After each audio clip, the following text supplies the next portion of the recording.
In this session, we will see how to download and install PHP for my Linux system. I'm using Fedora 22, and in this system, I'm going to install PHP.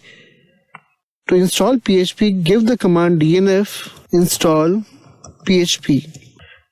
You can also give yum install PHP in the earlier editions of Linux. However, this is Fedora 22 and we use dnf over here. In case we are also using MySQL, we should also give PHP MySQL packages so that we can connect PHP with MySQL and also install PHP myadmin. So the command is dnf install PHP, PHP-MySQL and PHP myadmin.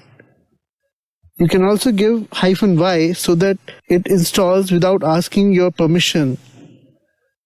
So now here it's not asking you to press Y, directly it started downloaded, and once the packages are downloaded, it is going to install these packages.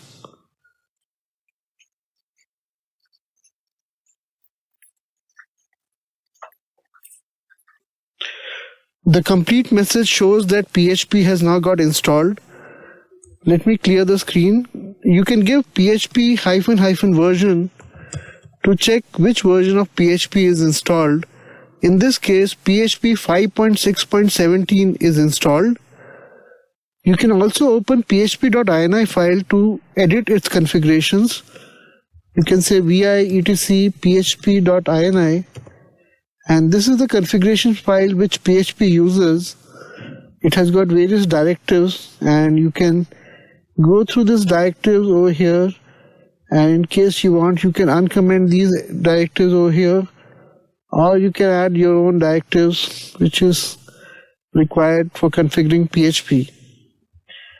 So we'll just quit from here. So in this session we saw how to install and configure PHP for my Linux system.